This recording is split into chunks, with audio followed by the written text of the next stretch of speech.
Bonjour à tous et à toutes.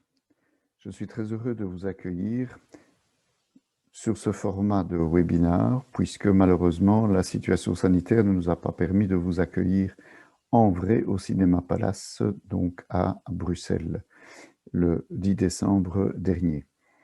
Donc, je suis le fondateur, avec d'autres, de Stereopsia, qui a fait ses 12 années d'existence en 2020. Stereopsia est le World Immersion Forum. Il s'agit d'un événement international qui rassemble les meilleurs spécialistes internationaux dans le domaine des technologies immersives. Alors, par technologie immersive, que l'on appelle en cours en anglais XR, pour Extended Reality, rassemble l'ensemble des technologies liées à la réalité virtuelle ou la réalité augmentée ou encore la réalité mixte. C'est je dirais, une technologie qui est en plein développement et qui va impacter et qui impacte déjà de très très nombreux secteurs, pas seulement le divertissement, mais aussi l'industrie, la médecine, la formation. Ce que d'ailleurs ce webinaire va vous montrer au travers des témoignages de quatre professionnels. Donc, nous avons rassemblé un panel de professionnels qui vont vous permettre de peut-être comprendre un peu mieux les opportunités que la XR peut vous apporter dans votre métier, dans votre carrière. Nous aurons d'abord Christophe Hermans qui va, je dirais, planter le décor, c'est-à-dire qu'il va préciser c'est quoi la XR, c'est quoi les technologies et les contenus immersifs et quelles sont les perspectives technologiques pour les années qui viennent. Ensuite, nous aurons des témoignages de professionnels de différents secteurs où la XR peut se développer.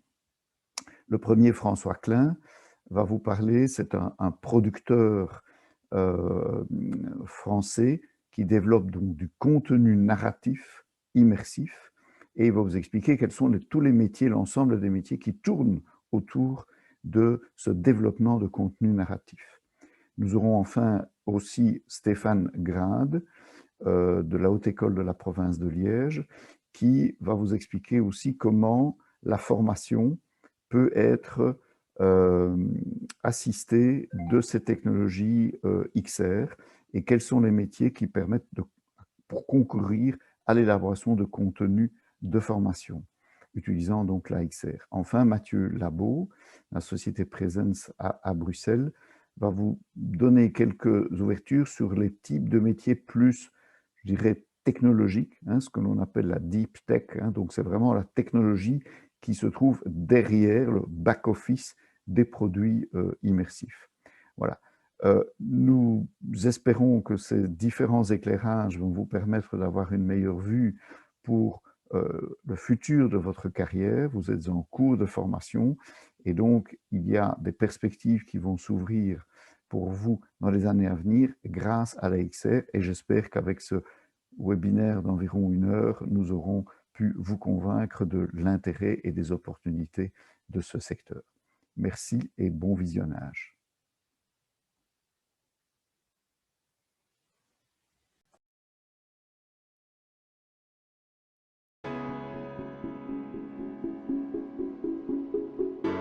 Bonjour, je suis Christophe Hermans, le directeur de Vigo Universal. Ma société est active depuis 2011 dans les nouvelles technologies telles que la réalité virtuelle, la réalité mixte, la réalité augmentée. Plus récemment, nous avons lancé le plus grand parc d'attractions en réalité virtuelle, Holo, à Liège. XR. XR est un nom marketing pour représenter un ensemble de technologies telles que la réalité augmentée, la réalité mixte et la réalité virtuelle. Le but de cette présentation est de vulgariser ces différentes technologies. Les technologies, c'est un peu comme un iceberg. Il y a une grande partie que l'on ne voit pas. Mais les technologies évoluent constamment, et on a bien pu le remarquer ces dernières années quand on voit toutes les technologies qui maintenant se retrouvent dans un seul petit smartphone. L'Internet of Things évolue aussi. Il y a de plus en plus de dispositifs connectés, et on peut remarquer que la puissance des ordinateurs n'a cessé de grimper depuis sa création. Le comportement de l'homme évolue également avec ces technologies. Et même si on trouve ça amusant, la pyramide des besoins essentiels de l'homme, s'est modifié et certains n'hésitent pas à rajouter le fait que l'on a besoin de Wi-Fi ou de batterie pour se sentir bien. La société Gartner édite depuis plusieurs années le Hype Cycle. Le Hype Cycle est une courbe sur laquelle on peut voir les technologies évoluer. Depuis plusieurs années, la réalité virtuelle et la réalité augmentée tiennent une place importante sur cette courbe. On les voit, au cours du temps, avancer d'une phase à l'autre. Ici, on peut voir que la réalité virtuelle en 2018 a même disparu et que, en 2020, la réalité augmentée a également disparu. Cela signifie que ces deux technologies sont à présent matures et non plus considérées comme des nouvelles technologies. La réalité augmentée. Beaucoup de gens ont entendu parler de la réalité augmentée grâce au phénomène Pokémon Go. Mais la réalité augmentée se présente sous bien d'autres formes. Au niveau des prévisions, la réalité augmentée est un business qui prévoit un gros développement dans les années à venir. Et on la compare facilement à la réalité virtuelle. On voit qu'au niveau hardware et au niveau software, la réalité augmentée a des prévisions bien plus importantes que la réalité virtuelle. Alors, historiquement, la réalité augmentée, on en parle déjà depuis les années 60. Mais c'est en 2015 qu'elle a vraiment pris son essor. Comment cela fonctionne ? Dans votre téléphone, vous avez toute une série de capteurs, des accéléromètres, des gyroscopes, des GPS, des compas, ou même une caméra, ce qui est le plus souvent utilisé, pour par exemple faire de la reconnaissance d'image. Ces capteurs, lorsqu'ils vont reconnaître une image ou un son ou une position GPS, vont déclencher un média. Par exemple, sur ce panneau, lorsque vous placez votre tablette devant le panneau, vous allez déclencher une animation 3D. Il y a de nombreux cas d'usage pour la réalité augmentée, que ce soit pour enrichir les prospectus, que ce soit pour des expositions interactives, pour vous donner des informations dans la rue, ou dans des secteurs tels que la mode, voire même dans des secteurs plus poussés, comme le médical. Alors, en réalité, il faut se méfier. On voit souvent de fausses vidéos sur Internet nous montrant de la réalité augmentée, et en fait, ce ne sont que des trucages. La réalité virtuelle. Certains d'entre vous ont peut-être déjà vu le film Matrix, dans lequel les hommes sont plongés dans un univers totalement virtuel. La réalité virtuelle de nos jours nous permet de créer des mondes et des univers à partir de rien. On va placer ces simulations devant vos yeux grâce à un casque, ce qui nous permet d'afficher tout ce que l'on peut créer en images 3D. Les prévisions pour ce domaine sont assez importantes. On voit que la réalité virtuelle se répand à travers le monde et que les domaines d'activité sont variés, tels que les jeux vidéo, l'amusement et bien entendu tout ce qui est éducation militaire. Au niveau historique, beaucoup de gens connaissent la réalité virtuelle depuis 2020 grâce à des casques qui se sont répandus, tels que le Quest 2 ou le Valve. Mais on a vu arriver la réalité virtuelle en 2012 avec une nouvelle génération de casques qui a permis de grosses transformations dans ce domaine. Pourtant, en 94 et en 95, les consoles sortaient déjà des casques de réalité virtuelle. Et dans les années 80, la NASA faisait des expériences avec les premiers casques. Mais on peut remonter en 1960 et voir les premières idées d'inventeurs avec des casques un petit peu originaux. Ces casques n'ont pas marché, manque de contenu, manque de technologie. Et si on continue à fouiller, on se rend compte qu'en 1940, il y avait déjà des brevets qui étaient déposés pour ce genre de technologie. Bref, la réalité virtuelle, ce n'est vraiment pas neuf. Et on peut encore creuser un peu plus loin. Lorsque l'on va dans les années 1900, on peut se rendre compte qu'à l'exposition universelle de Paris, on avait déjà fait un système de réalité virtuelle avec des projecteurs. Ce système en 1900 est en fait une évolution du système de Robert Baker en 1787, où l'on plongeait les gens dans un univers virtuel grâce à des peintures. Comment cela fonctionne ? Alors, quand on démonte un casque, on trouve toute une série de choses à faire. Principalement des composants électroniques, un écran et des lentilles. L'écran va afficher une portion d'image qui va tourner avec votre tête grâce à un gyroscope. Donc, si vous regardez à gauche, l'image va tourner à gauche. Si vous regardez à droite, l'image va tourner à droite. Les lentilles vont déformer l'image pour mieux s'adapter à votre vision. Au niveau des cas d'utilisation, on peut par exemple utiliser la réalité virtuelle pour soigner les phobies. On peut l'utiliser dans le cadre de simulation spatiale. Ici, on a une simulation de marche sur la Lune. On peut l'utiliser dans le jeu vidéo.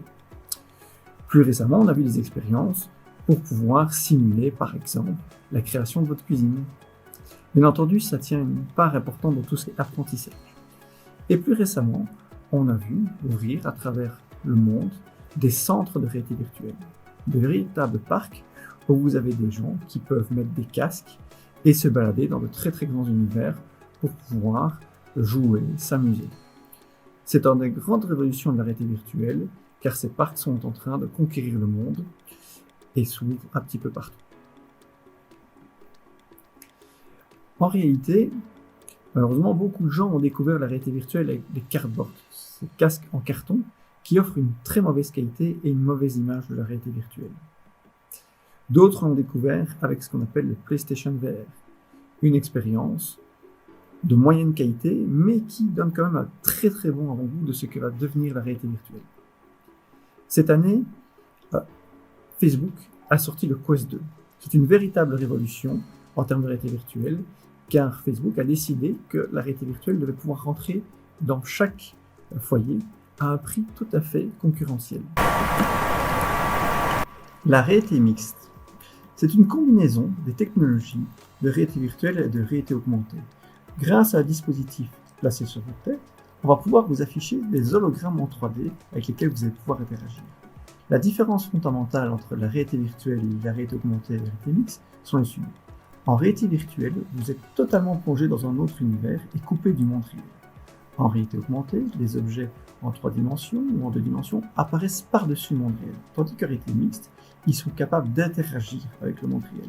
Par exemple, ici, vous voyez que le robot, en réalité mixte, est capable de se cacher derrière le fauteuil qui, lui, est bien réel. Au niveau des prévisions, c'est exactement comme la réalité virtuelle et la réalité augmentée.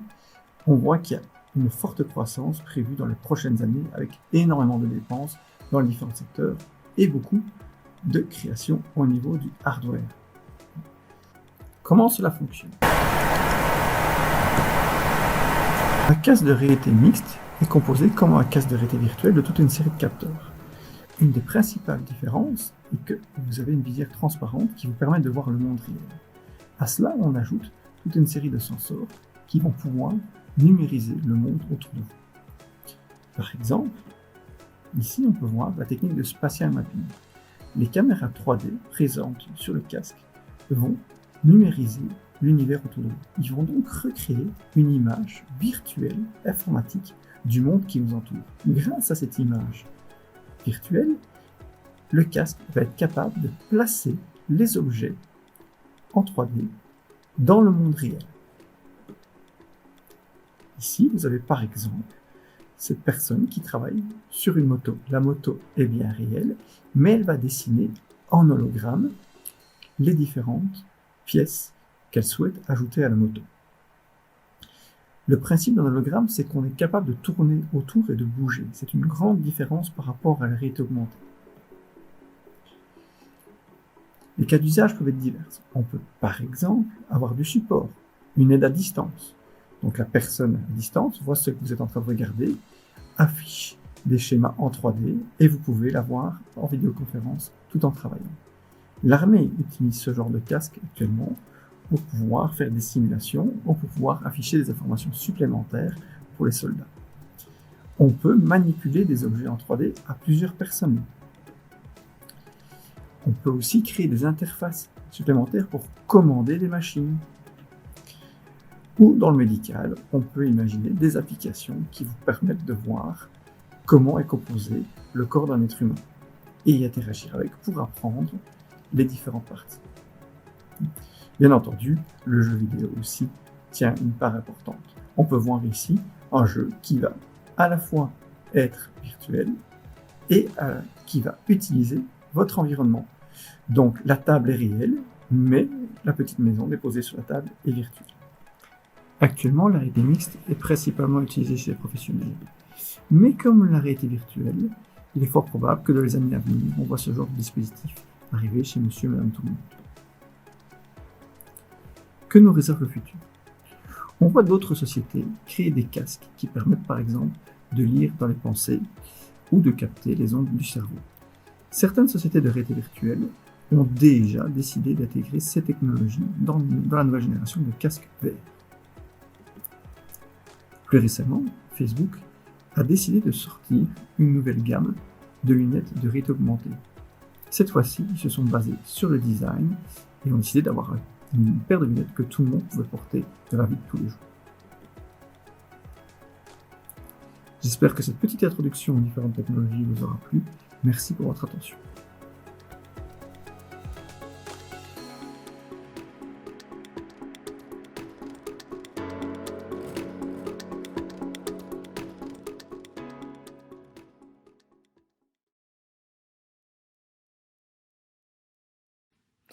Bonjour, je suis ravi d'être avec vous aujourd'hui. Je me présente, je suis François Klein, cofondateur et producteur de Digital Rise, un studio français de production d'œuvres immersives au sens large. J'insiste sur le terme au sens large parce qu'on peut regrouper plein de choses dans le terme immersif, et c'est notamment différents métiers et différents arts. Et c'est un peu tout ce que nous allons essayer de voir ensemble aujourd'hui. Donc, je vais tâcher d'expliquer brièvement en quelques minutes avec vous ce qu'est la production d'œuvres immersives et en quoi c'est un mélange astucieux entre les métiers d'art et la technologie, les métiers de technologie. Une chose importante à bien comprendre avant sur les œuvres immersives, c'est que il s'agit d'une nouvelle forme d'expression artistique qui est quelque part, enfin que, en tout cas pour ma part, je considère être au croisement de trois autres formats d'art qui sont le théâtre, le cinéma et le jeu vidéo. Puisqu'en fait, la VR et la XR empruntent des composants à la fois de narration. Par exemple, on se sert dans la création d'œuvres beaucoup de dramaturgie et d'écriture de scénarios et de rythmes propres à ce que le cinéma nous a appris depuis une bonne centaine d'années maintenant, tout ce qu'on a acquis. Donc on se sert de tous les éléments narratifs du cinéma. Ceci dit, quand on crée des histoires immersives, et des œuvres et des films de réalité virtuelle aussi, on crée des mises en scène où on joue beaucoup avec l'espace. Parce que comme vous le savez peut-être, dans la réalité virtuelle, en fait, on est libre de regarder tout autour de soi. Et donc en ce sens, on n'est plus limité à un cadre d'image, a priori. Et donc du coup, toute la mise en scène de notre histoire va se jouer dans l'espace. Et donc en ça, on s'inspire plus d'une mise en scène proche du théâtre, plus que du cinéma. Donc la mise en scène va emprunter beaucoup de composantes au théâtre. Et enfin les jeux vidéo, parce que nous créons des œuvres en utilisant des logiciels propres à ceux du jeu vidéo, que ce soit pour beaucoup, soit des logiciels comme Unity ou Unreal, qui sont les deux plus gros moteurs graphiques de jeux vidéo qui sont utilisés pour tous les jeux vidéo qui existent aujourd'hui, que ce soit sur console ou PC, et en VR. Donc voilà, les œuvres immersives se situent un peu dans un spectre entre ces trois principaux formats d'art. Maintenant, comme je le disais à l'instant, j'ai évoqué le terme de film de réalité virtuelle parce qu'effectivement, dans les œuvres immersives, j'ai très peu de temps, donc je ne vais pas pouvoir rentrer en détail sur tous les différents formats d'œuvres immersives, mais on peut en tout cas en dissocier deux. Donc il y a d'abord le film de réalité virtuelle, qui lui se produit avec une caméra à 360 degrés, donc qui capte de l'image à 360 degrés. Je simplifie en parlant de la caméra parce qu'il y a plein d'autres manières de filmer de la réalité virtuelle, mais restons simples sur une caméra 360. L'avantage de cette caméra, c'est que l'expérience que l'on donne à vivre, elle est similaire au cinéma. Donc en ce sens, pour la production d'un film de réalité virtuelle, on emprunte beaucoup de métiers issus de la production cinématographique, que ce soit pour le décor, les costumes, voilà. Une bonne partie de la création artistique d'un film de réalité virtuelle est complètement similaire au cinéma. Il s'agit de prise de vue réelle, donc pareil, on a besoin de mettre de la lumière dans un décor, on a besoin de techniciens vidéo, on a besoin de preneurs de son, donc tout est à peu près similaire sur ce plan-là. La particularité, c'est que les films de réalité virtuelle peuvent être soit en relief ou pas, en monoscopique. Donc stéréoscopique, donc stéréo 2, donc rapport aux deux yeux que l'on peut avoir, donc ce qui nous permet de voir en 3D relief, ou en monoscopique, donc on n'a qu'une seule image, et là tout est plat. Cette différence va être assez importante puisqu'elle va impliquer différents métiers, dont on va parler un peu plus tard, et différents process de post-production. Bien sûr, un film de réalité virtuelle en relief va avoir beaucoup plus d'impact chez le spectateur qu'un film plat, puisqu'en fait le relief va reproduire la vision naturelle que l'on a, et donc ça va accroître la duperie sur le cerveau pour lui faire croire que ce qu'il voit c'est la réalité, là où ça ne l'est pas. Un film de réalité virtuelle peut être interactif ou non, à travers des points à cliquer ou à activer dans l'image ou de la programmation informatique qui permet de créer des interactivités invisibles pour le spectateur. Et par contre, comme relativement au cinéma, on aura des déplacements restreints. On ne peut pas être libre de se déplacer dans un film en réalité virtuelle. En tout cas, pas encore. Ensuite, l'autre principal format d'œuvre immersive, ça va être tout ce qui est expérience en temps réel. Alors, la particularité de ces expériences en temps réel, c'est que ce sont des expériences qui sont, à l'inverse des films de réalité virtuelle, qui ressemblent à 98% à ce qu'on produit pour un jeu vidéo. Donc ça va être de l'animation en 3D, du temps réel. Donc le temps réel, c'est-à-dire que l'animation n'a pas besoin d'être précalculée. C'est-à-dire que on se déplace, on peut être libre de se déplacer comme dans un jeu vidéo. L'image s'adapte immédiatement. Et c'est donc à travers les moteurs graphiques que j'évoquais tout à l'heure, Unity ou Unreal, que l'on peut produire ce type d'expérience. Donc c'est de l'animation 3D, donc différent de l'animation 2D comme on peut avoir au cinéma ou dans les dessins animés. Là on est vraiment en animation 3D. Par défaut, la plupart du temps, ces expériences sont en 3D relief, puisque les moteurs graphiques 3D sont faits pour être en 3D relief. Ces expériences peuvent être interactives ou non, comme pour les films de réalité virtuelle, à la différence que dans les expériences en temps réel, l'interactivité va pouvoir se faire en allant chercher, en se déplaçant librement dans l'expérience, dans le contenu, et en interagissant avec des objets virtuels, soit en les sélectionnant avec la manette ou les mains, juste sans manette. Et on peut aussi avoir des objets qui sont physiquement matérialisés dans l'espace de jeu et qui vont être reproduits dans le monde virtuel. Et donc on peut jouer un peu plus avec les perceptions sensorielles du cerveau pour lui faire croire que l'expérience qu'il vit, elle est réelle, alors qu'en fait elle ne l'est pas. La particularité des expériences immersives par rapport à tous les différents métiers qu'impliquent ces formats, c'est que tous s'entrecroisent, de l'écriture à la mise en scène, au son spatialisé, au choix de réalisation, au montage, au séquençage.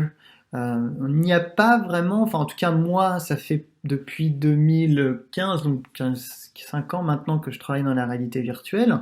Moi qui venais essentiellement à la base du milieu de l'audiovisuel classique et du cinéma, donc on a une organisation de travail qui est très hiérarchisée.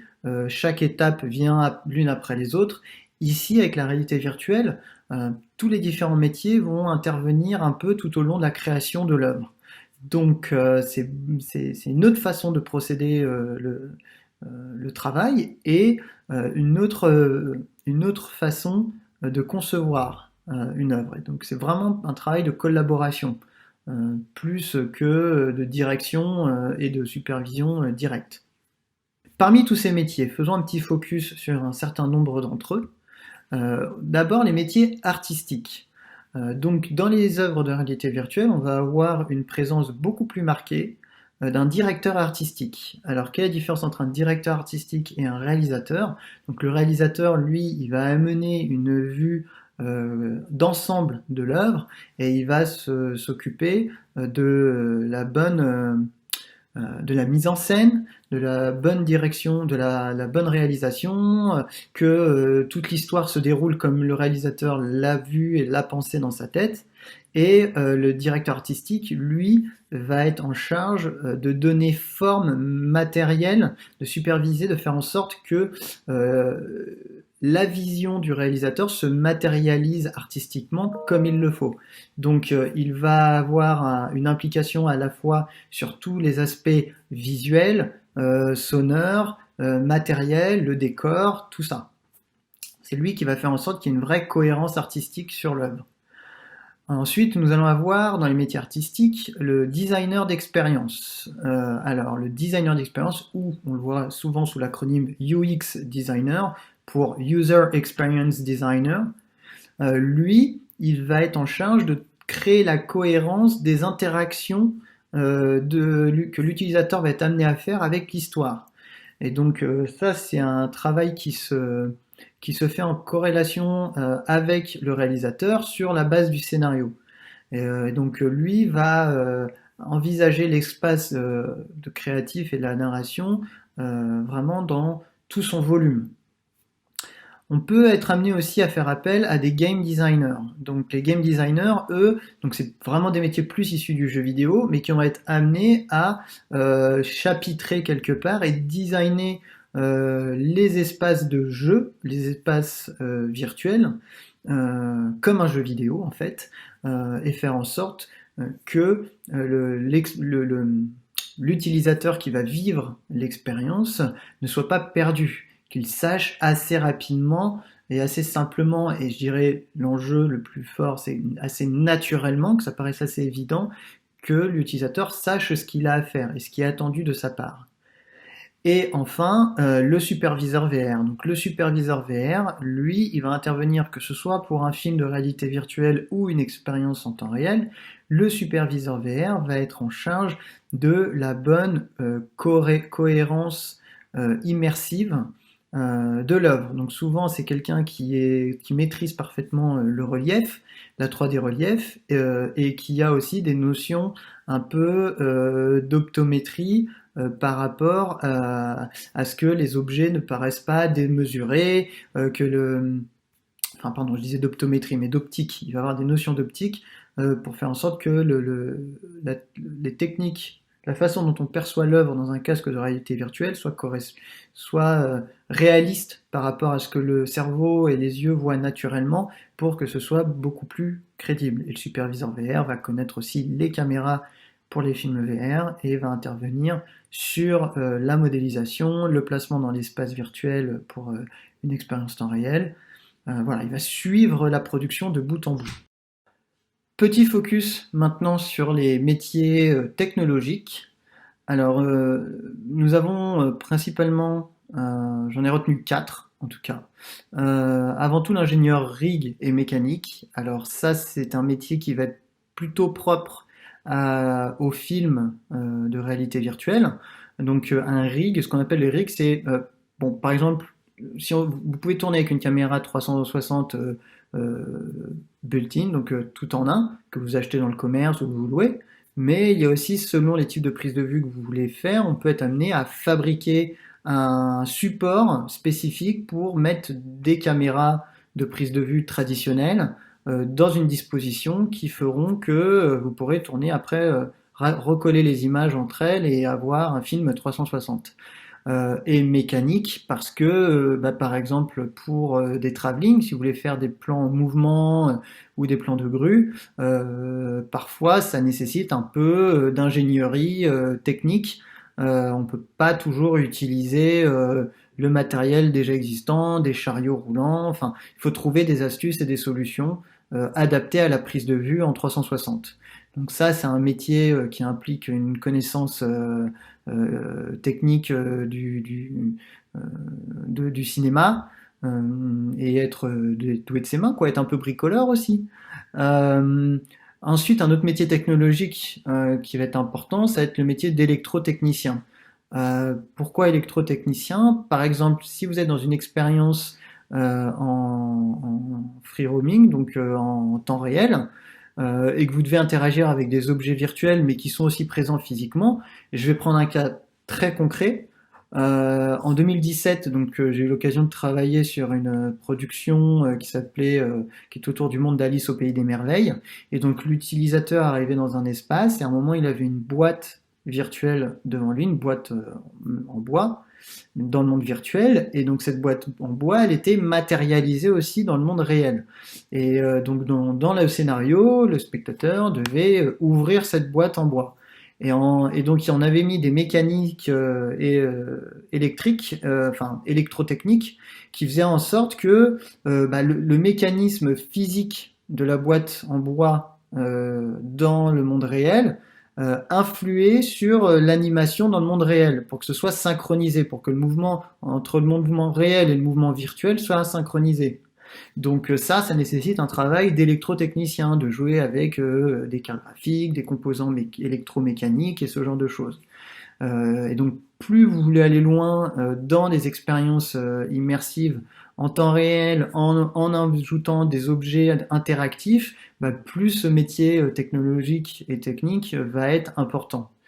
Le stitcher, donc stitcher, ça vient du verbe stitch en anglais qui veut dire coudre, et donc ça c'est un métier qui est plus propre aux prises de vue, au film 360, donc comme je le disais tout à l'heure, quand vous tournez avec une caméra, que vous tourniez avec une caméra 360 intégrée ou des caméras de prise de vue réelle, à un moment ou à un autre, il faut recoller les images entre elles. Et donc ça, c'est le métier du stitcher. Donc ce métier-là, il va faire appel à des connaissances de programmation, à des connaissances plus de logiciels d'effets spéciaux, et c'est souvent une personne qui va être potentiellement présent au moment du tournage et qui va travailler en amont sur la préparation de la caméra, sur créer des modélisations virtuelles de la caméra, de sorte à pouvoir travailler confortablement et recoller les images, de sorte à ce qu'on ne voit pas les différents segments de l'image, mais qu'on voit une seule et unique image cohérente et qui fonctionne. Et enfin, parmi les métiers technologiques, il y a bien sûr celui de développeur informatique, puisque les logiciels Unity ou Unreal, surtout plus Unity quand même, sont des logiciels de programmation informatique, et donc toutes les interactions virtuelles et le placement d'objets virtuels, comment la lumière joue, tout ce qui va être créé dans le monde virtuel en animation 3D va nécessiter du développement informatique. Et pareil, si vous voulez créer un objet physique qui va être interactif dans le monde virtuel, au-delà de l'aspect électrotechnique, ça nécessite aussi de la programmation informatique. Donc c'est des métiers qui sont très en vogue en ce moment dans la production numérique et dans la production de réalité virtuelle. Donc ça peut être aussi des métiers intéressants. Une chose pour terminer à vous signaler, c'est qu'en fait la réalité virtuelle et les expériences immersives, ce sont surtout des émotions. Et donc en fait ces émotions à donner à vivre au spectateur, c'est ce qu'il y a de plus beau dans la réalité virtuelle. En tout cas moi c'est pour ça, c'est ce qui me passionne dans mon travail. Et donc ça nécessite vraiment différentes compétences à mettre ensemble, et comme je le disais tout à l'heure, de développer des convergences techniques et artistiques. Parfois ça peut être difficile parce que les gens issus des métiers artistiques peuvent avoir du mal à comprendre et à communiquer avec les gens qui sont plus de la programmation informatique, mais ce qui est génial, c'est vraiment quand tout le monde arrive à se comprendre et qu'il y a une bonne dynamique, une bonne cohésion de groupe, on arrive à réaliser des choses vraiment extraordinaires. Voilà, donc si je devais résumer en 3 mots la réalité virtuelle, les expériences immersives et ce que ça implique dans les métiers, dans la production, c'est de l'exigence, de la rigueur et de la précision. Ce sont 3 facteurs clés pour le succès d'une œuvre. Voilà, c'est tout pour moi. Je vous remercie de votre attention. Comme si vous voulez en apprendre davantage sur la réalité virtuelle, vous pouvez très bien trouver un livre que j'ai écrit qui s'appelle Réaliser son premier film en réalité virtuelle. Vous aurez la possibilité d'avoir un aperçu global de tous les process de production et de fabrication d'une œuvre. Et au besoin, n'hésitez pas à reprendre contact et je serai ravi de pouvoir donner suite si vous le souhaitez.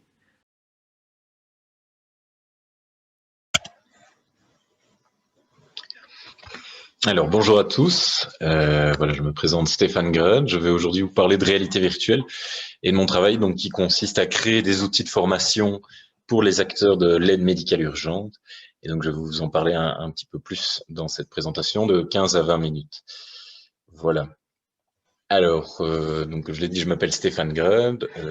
Au départ, moi, je suis psychologue, mais j'ai eu la chance de réaliser un doctorat à l'UCL et je m'intéressais en fait sur la perception de l'espace. Et évidemment, on s'est très rapidement intéressé à la réalité virtuelle à l'époque, puisqu'elle était vraiment en plein essor avec Oculus qui sortait son premier Kickstarter. Et moi, j'ai vraiment utilisé cette technologie pour essayer de mieux comprendre comment l'être humain perçoit son environnement et comment notre cerveau, entre guillemets, crée la troisième dimension, donc cette notion de distance, d'espace autour de nous, puisque nos yeux, eux, ne perçoivent que des images en 2 dimensions. Et donc, cette perception de l'espace est vraiment un processus de haut niveau au niveau du cerveau. Et donc, on a exploité la réalité virtuelle dans ce contexte-là. Et peu à peu, moi, j'ai appris à utiliser le logiciel Unity qui permet de créer des expériences de réalité virtuelle. Et je suis un peu tombé amoureux de cette technologie, entre guillemets. Et en 2018, en fait, j'ai commencé un nouveau projet qui était vraiment un projet plus lié à l'aide médicale urgente. Donc, le projet s'appelait Orvamu pour outils de réalité virtuelle pour l'aide médicale urgente. Et donc, ma mission était en fait de mettre en place des simulations, des scénarios de catastrophes pour la formation de secouristes ambulanciers. Et donc, ça s'est passé au sein de la Haute École de la province de Liège et de l'École provinciale d'aide médicale urgente, l'EPAMU, au sein aussi du CECOTP. Enfin, voilà. Et donc, mon rôle, en fait, était surtout ici de créer un pont, créer une collaboration entre différents métiers, donc des métiers de l'informatique, des programmeurs, des développeurs, experts en informatique, et puis des personnes qui forment des ambulanciers, qui forment les acteurs de l'urgence, donc des pédagogues, des formateurs, des infirmiers, des médecins impliqués dans la formation. Et donc, vraiment de créer ce pont entre les nouvelles technologies de réalité virtuelle et la simulation médicale, et comment en fait ces différentes simulations peuvent aider les acteurs de l'urgence à acquérir des compétences et à se former. Donc plus concrètement, qu'est-ce que la simulation médicale? Et c'est un petit extrait vidéo d'un exercice grandeur nature où vous avez vraiment tous les acteurs de l'urgence qui doivent collaborer pour sauver des victimes. Des victimes ici qui sont des acteurs que l'on va maquiller, des acteurs qui jouent entre guillemets un rôle et que les différents acteurs doivent sauver. Et donc, c'est ce qu'on appelle vraiment ici de la simulation, où en fait les 5 disciplines vont collaborer. Donc, c'est une simulation ici multidisciplinaire, puisque la discipline 1, qui est plus les opérations de secours, les services incendies, les pompiers, la discipline 2, qui représente l'aide médicale urgente, donc à la fois avec les médecins, les infirmiers, les secouristes ambulanciers, mais aussi les psychologues. Discipline 3 étant la police, la discipline 4 étant la logistique, donc là, par exemple, la protection civile va amener un appui logistique. Et enfin, la discipline 5 qui relève de l'information, donc comment l'information est communiquée au grand public à travers les médias et aussi comment en interne l'information circule. Et donc, déjà à ce niveau-ci, on a la collaboration de plusieurs métiers vraiment pour la gestion de crise. Et donc, c'était vraiment un challenge dans notre projet d'essayer, en tout cas, nous, on s'est ciblé sur la discipline médicale, essayer de créer des outils de réalité virtuelle pour la formation des membres de cette discipline. Et en fait, ce qu'on a remarqué en allant dans la littérature, c'est que d'un point de vue pédagogique, en fait, la réalité virtuelle a vraiment un avantage parce qu'elle permet vraiment un apprentissage qui est non seulement immersif, multisensoriel, mais qui est aussi actif puisque la personne est acteur, elle doit regarder à gauche, à droite, elle doit prendre des décisions, agir, se déplacer à tel ou tel endroit. Et il n'y a rien à faire. Bien, quand on est actif dans son apprentissage, quand on est actif dans une expérience d'apprentissage, bien, on va bien mieux retenir les différents éléments qui nous sont présentés. Et donc, évidemment, la réalité virtuelle offre vraiment cette grande force pour l'apprentissage. Et alors, il faut savoir bien que différents types d'apprentissage sont possibles. Par exemple, on va avoir des procédures plus techniques. On va devoir répéter des algorithmes, des gestes de manipulation dans le bon ordre, respectant les bonnes séquences. On va avoir d'autres apprentissages plus liés aux connaissances. On va déployer des connaissances dans des modèles 3D, dans des environnements qui nous permettent d'explorer, par exemple, ici, le corps humain avec cette application aussi. Je vais vite vous montrer un petit exemple de l'application qui s'appelle You par Cherki et qui permet bien de voir les différents organes du corps humain, même de rentrer à l'intérieur de ceux-ci et vraiment d'une manière très détaillée explorer de tout point de vue ces différents organes du corps humain, etc. Alors, récemment, il y a une nouvelle version qui est sortie où par exemple ici on peut carrément aller visualiser en quoi consiste le système oculomoteur de l'œil, etc., etc. Voilà, donc si ça vous intéresse, il y a déjà pas mal de vidéos sur YouTube là-dessus, donc c'est ce qui permet vraiment de visualiser le corps humain sous tous ses angles. Et enfin, le troisième type d'apprentissage, on parlera de compétences non techniques, donc les soft skills ou les compétences inter- et intrapersonnelles. Donc, comme par exemple, savoir prendre la parole en public, savoir présenter une conférence. Eh bien, ils ont créé, par exemple, certains outils où vous parlez devant un public virtuel afin de vous entraîner, de vous former à l'élocution et au fait d'être à l'aise, en fait, à la prise de parole en public. Mais aussi pour la collaboration entre plusieurs personnes, donc des compétences interpersonnelles. Comme on peut le voir ici, par exemple, c'est la police de New York qui travaille, qui se forme ici à la coordination en équipe, etc. Et vous voyez qu'en fait, différents policiers incarnent différents avatars virtuels et doivent, entre guillemets, suivre le scénario et prendre les bonnes décisions au sein de ce scénario. Et donc, la réalité virtuelle déjà montre différents types d'apprentissage ou différents types d'expériences qu'on peut mettre en place afin d'acquérir de nouvelles connaissances et ou compétences. Alors, je ne peux pas parler de réalité virtuelle, d'apprentissage immersif sans parler de serious gaming. Vous connaissez peut-être Adibou, qui était des serious games assez connus, qui visait l'apprentissage des maths ou de la lecture aux enfants. Mais il y a tout un tas d'autres simulateurs de conduite, par exemple, ou même un simulateur de cuisine pour vous apprendre les rudiments de la cuisine. Et donc, quand on parle de serious gaming, c'est vraiment cette idée qu'on est dans une expérience ludique, mais une expérience ludique qui va nous apporter différentes compétences ou connaissances. Et donc, la réalité virtuelle peut mettre en place des jeux sérieux en réalité virtuelle, permettant d'immerger des personnes dans ces expériences d'apprentissage. Et donc là, on arrive vraiment au cœur de mon travail, dans le sens où différents métiers, en fait, ont dû collaborer pour la création de ces serious games, de ces expériences de réalité virtuelle. Et donc, ici, je voulais simplement mettre en évidence ce résultat de cette collaboration, puisqu'on a besoin de différents experts de différents horizons. Donc, par exemple, tout ce qui est l'expertise pédagogique va nous permettre de savoir qui sont nos utilisateurs finaux, quelles sont les bonnes conditions d'utilisation, est-ce que c'est autonome, est-ce que ça se fait en classe, etc. Mais aussi de définir comment les connaissances vont être délivrées et en définissant notamment les objectifs pédagogiques. Bien sûr, être un excellent pédagogue ne nous rend pas experts dans tous les domaines. Donc, il faut ici un expert de domaine, donc par exemple quelqu'un qui connaît le métier pour lequel on veut créer une formation. Donc ici, un infirmier, un médecin, un ambulancier qui vont connaître les algorithmes, les procédures et pouvoir, entre guillemets, nourrir la réflexion autour de l'outil de formation. Et donc ça, c'est vraiment plus pour la partie théorique, pédagogique, et de domaine. Mais après, il faut aussi mettre en musique tout ça au niveau de la programmation, mais aussi du décorum. Donc, on va avoir au niveau des décors, toute l'ambiance visuelle, les modèles 3D, les véhicules, les personnages, mais aussi tout l'audio. Donc, il va falloir créer des sons, découper ces sons, mixer ces sons pour créer une ambiance auditive dans notre expérience. Et donc ça, c'est vraiment le travail des graphistes, des audio designers, etc. Et évidemment, on va avoir toute une partie de programmation, une partie informatique, où on va devoir créer les interactions avec la simulation. Si on fait telle action dans la simulation, quelle est la conséquence de celle-ci? Et évidemment, on a besoin de la collaboration de ces différents acteurs pour pouvoir challenger l'apprenant, le confronter à différents problèmes, mais aussi qu'il puisse progresser dans l'expérience et pas évidemment le mettre dans le niveau de difficulté le plus élevé dès le départ, mais qu'il puisse progresser au sein de l'expérience également. Et donc voilà ici par exemple un petit exemple d'un métier, c'est l'animation designer, donc celui qui va créer les animations, qui va donner vie par exemple au personnage.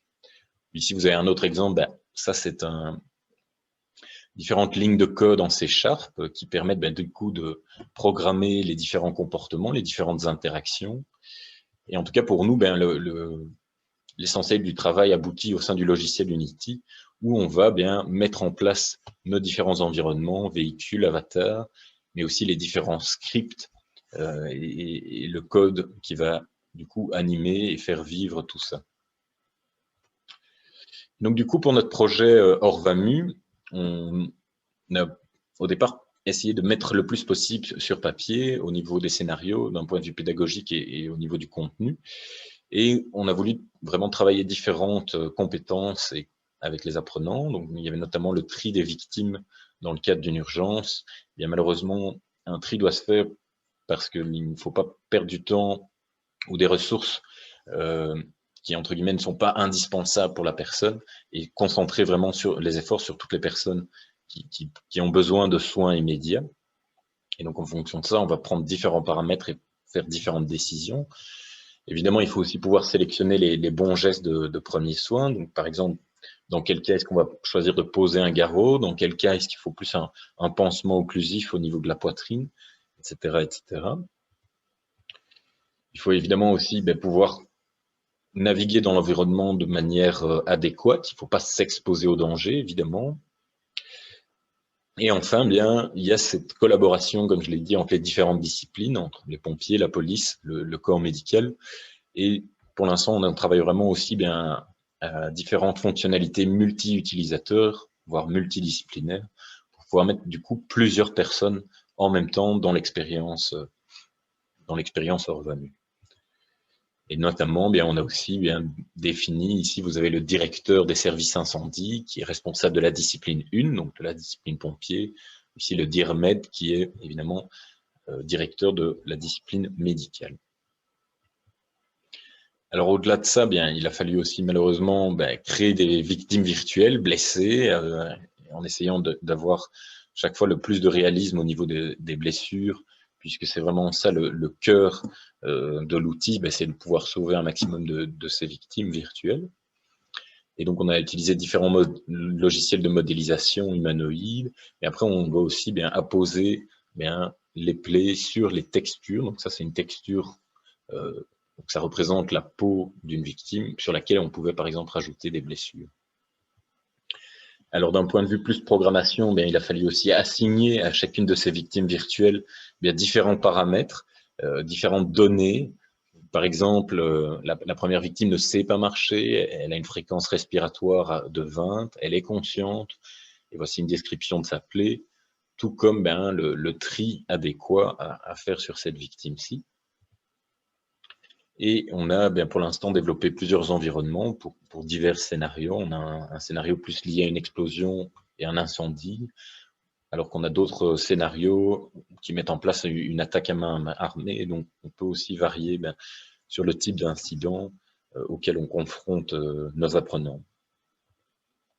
Et donc ici, je vais vous montrer... Alors bonjour à tous, voici maintenant une petite démo d'Orvamu. Donc un outil de formation pour la gestion des urgences collectives. Donc Voilà, je suis ici dans un environnement et je dois aller au contact des victimes et je peux me déplacer simplement en me téléportant ici, step by step,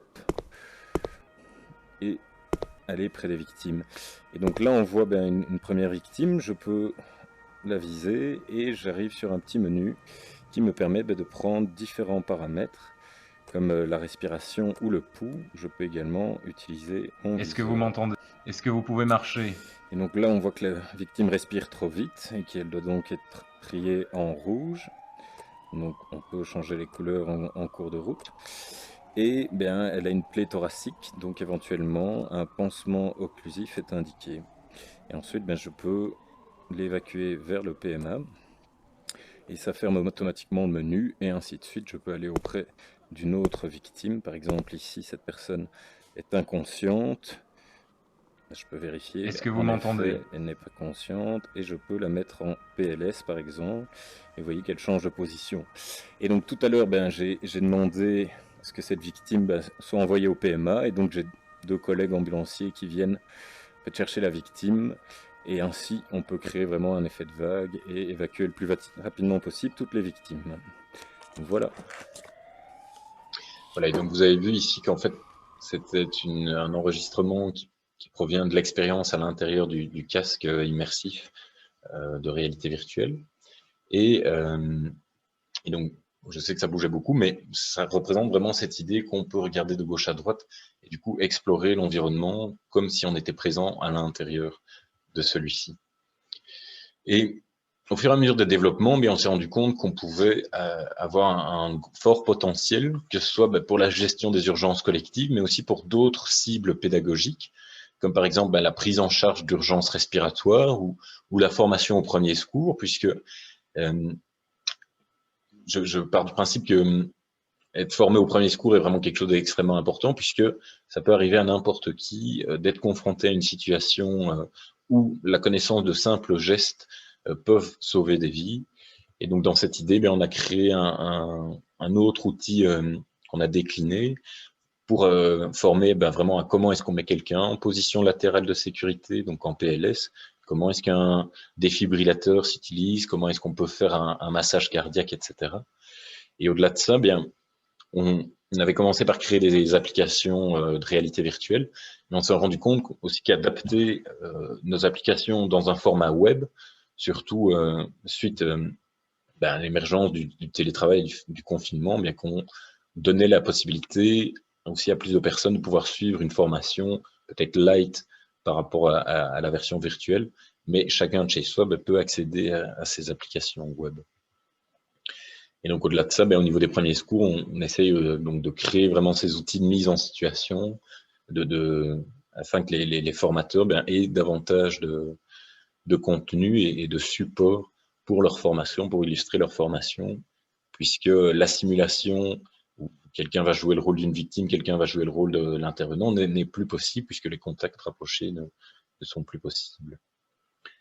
Voilà, donc en conclusion, moi, c'est vrai que je me suis un peu donné comme mission cet éveil virtuel, cet éveil à cette nouvelle technologie qui a vraiment un potentiel énorme. Et même si on est encore, pour moi, au début, le potentiel est vraiment en train de se déployer. Et je pense que de nombreux usages sont encore à découvrir et de nombreux métiers autour de cette technologie vont se développer peu à peu dans les années à venir. Voilà, alors évidemment, je voudrais remercier la région Wallonne, la Wallonie, pour avoir financé ce projet, ainsi que les différentes personnes et institutions impliquées dans le projet Orvamu. Et évidemment, je voudrais remercier les acteurs du développement sur Unity, certains collègues informaticiens, graphistes qui sont spécialistes de l'animation, et évidemment certains étudiants qui ont fait leur stage parmi nous, sans qui, évidemment, je n'aurais pas pu faire grand-chose et qui ont vraiment été la clé de cette collaboration et de cette réussite. C'est la collaboration de différents métiers et de différentes même générations. Voilà, et alors je vous remercie pour votre attention et n'hésitez pas à me contacter si vous souhaitez en savoir plus ou si le sujet vous intéresse tout simplement.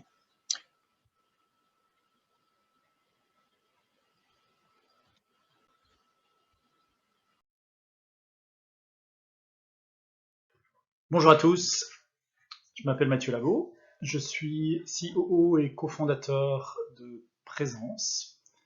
Et aujourd'hui, en fait, je vais vous présenter notre projet en quelques mots, quel genre de technologie on développe, et aussi le genre de personnes avec qui on travaille et qu'on recrute pour nous aider à développer cette technologie. Voilà, j'espère que ça sera inspirant pour vous et qu'il y aura un peu d'informations que vous pouvez utiliser pour la suite de vos carrières ou pour trouver de l'inspiration pour monter des projets similaires. Donc voilà, en quelques mots, qui on est, qu'est-ce qu'on fait. Donc en fait, on est actif dans les technologies immersives. Je ne sais pas si vous avez déjà entendu parler de la XR. Donc la XR, c'est la réalité étendue. En fait, ça regroupe tout ce qui est réalité augmentée, réalité virtuelle, et donc c'est les technologies qui nous immergent dans une autre réalité. Nous, en fait, on fait du film immersif, et je vais vous décrire en quelques mots ce qu'on fait.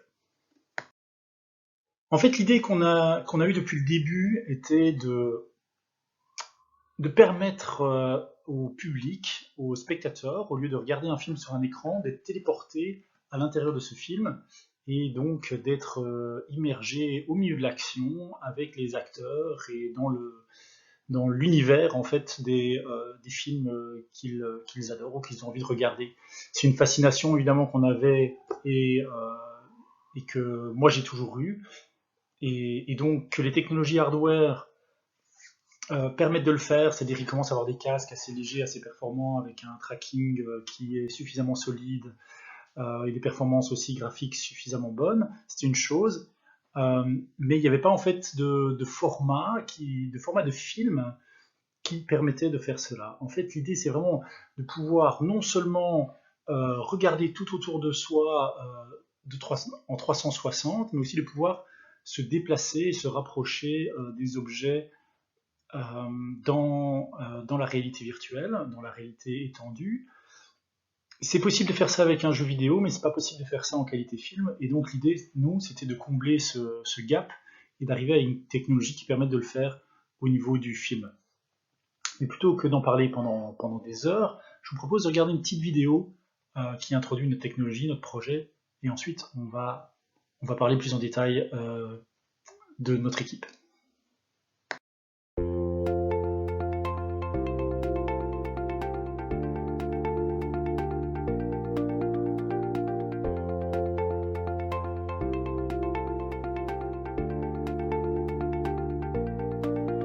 Presence is a unique immersive movie format. It brings VR to the quality level of Hollywood blockbusters and the most stunning design visualizations. It teleports the viewers inside their favorite movies or inside a fully photorealistic visualization of their future homes. Presence brings full immersion, meaning freedom of movement inside the zone of view without compromising the visual quality for the content creator. Presence has been designed for the most demanding 3D artists and visual effects studios. It allows them to offer incredible immersive experiences without giving up their visual identity, since they can use their existing 3D and VFX pipeline as usual. Instead of just outputting a flat image, with the Presence plugin they can generate a VR experience from their existing pipeline like Maya Arnold or Max V-Ray. Thanks to the very intuitive user interface, any 3D artist can create VR in a few clicks. Just replace your regular camera by a Presence zone of view, render it, and get your viewers inside the immersive experience. Like any standard 2D image, the Presence renders can be composited and edited. Basic color grading can be done directly in Presence, and more advanced compositing in Houdini.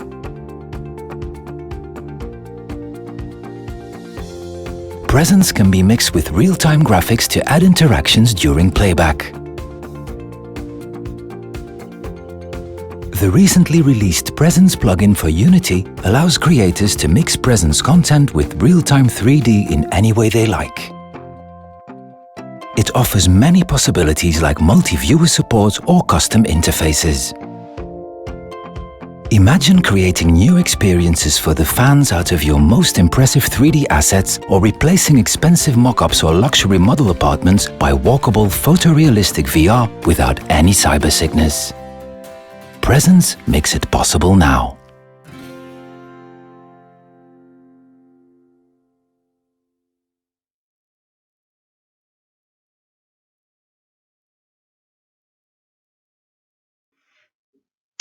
Donc voilà, comme vous le voyez dans la vidéo, en fait, il s'agit non seulement d'avoir un format de film qui permette de se déplacer dans la réalité virtuelle, mais il s'agissait aussi de développer des outils pour créer dans ce format de film, et évidemment toute l'optimisation pour que tout ça tourne sur les casques de réalité virtuelle qui sont disponibles, ou qui étaient en développement au début du projet, et sur les ordinateurs qui sont aussi disponibles sur le marché. Donc voilà, il y a une phase on va dire, de pure recherche et développement, il y a toute une phase d'optimisation, une phase aussi de développement de compatibilité, et aussi d'interface utilisateur, on y reviendra. Donc quelques mots au niveau de l'entreprise. On a créé l'entreprise en 2014, on est basé à Bruxelles. Donc voilà, même si pour le moment tout le monde travaille évidemment de chez soi. Au gré de la vie de l'entreprise, on a eu une équipe de recherche et développement qui a toujours été en fait entre 5 et 10 personnes. On a eu des moments, en fait, on a été racheté par une entreprise, et à ce moment-là, on a été une équipe un petit peu plus importante. Mais voilà, on est une petite équipe pour créer cette technologie, et donc on y reviendra. Certaines compétences dans une petite équipe comme la nôtre sont fondamentales.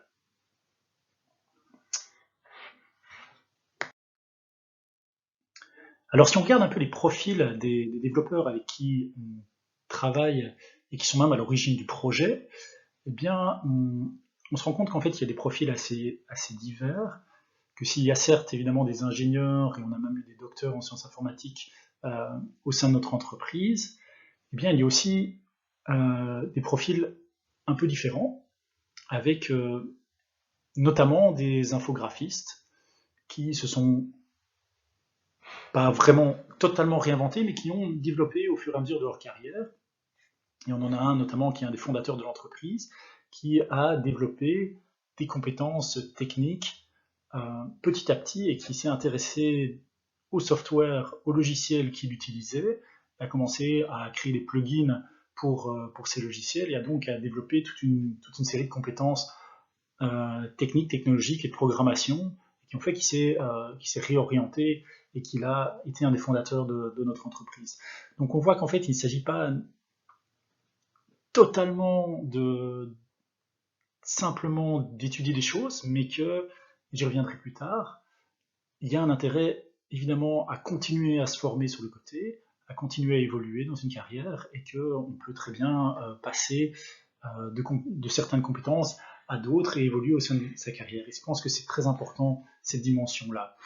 Alors on travaille également avec des stagiaires, même si pour une PME, et comme j'y reviendrai plus tard, des profils indépendants et qui savent ce qu'ils font sont évidemment les plus recherchés, parce qu'on n'a pas énormément de temps toujours pour former les gens, parce qu'on est une petite équipe, mais on travaille quand même de manière limitée, de manière très structurée et de manière très étudiée pour nous, avec des stagiaires. Donc on a travaillé notamment avec l'ULB, et on va commencer à travailler avec un programme qui s'appelle le Prototyping Internship Program, qui est un programme qui a été mis en place par le Microsoft Innovation Center et Innoviris, et qui donc permet à certains étudiants sélectionnés de faire un stage en entreprise autour de l'élaboration d'un prototype et d'un projet bien défini. Donc ça, c'est très intéressant, parce que nous, ça nous permet de délimiter le stage sur un projet très défini. Il y a une sélection qui se passe au niveau du Microsoft Innovation Center, et donc c'est un programme que je vous conseille de regarder, parce que je pense que c'est une belle mise à l'emploi et une bonne première marche dans une carrière professionnelle pour ceux qui ont envie de se lancer dans le développement de technologie. On travaille évidemment parfois avec des freelances, mais ça, c'est peut-être moins intéressant pour vous. Il s'agit là de combler certaines compétences qu'on n'a pas nécessairement en interne pour des tâches bien spécifiques. Alors, vous voyez ici sur le slide les principaux langages de programmation, les logiciels de programmation et les logiciels 3D qui sont utilisés par notre équipe. Vous voyez qu'il y a des choses qui correspondent purement au développement de notre logiciel, mais aussi des logiciels qui permettent de développer des interfaces utilisateurs ou des plugins pour les outils de création. Donc voilà, on pratique quand même assez large. On a parfois besoin de différents types de logiciels. Vous voyez aussi que les compétences mathématiques sont évidemment très importantes pour tout ce qui est image de synthèse, évidemment. Et donc là aussi, c'est très intéressant d'avoir des compétences très très solides en mathématiques. Mais en fait, pour avoir quand même recruté pas mal de gens ces dernières années, et avoir vu énormément de CV passer sous mes yeux, il y a quand même certaines choses sur lesquelles je voudrais insister et qui sont pas uniquement de l'ordre des compétences pures logicielles.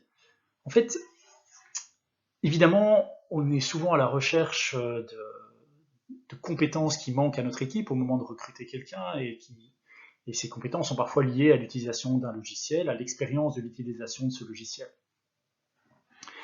Mais il ne s'agit pas uniquement de ça, il ne s'agit pas uniquement non plus du diplôme.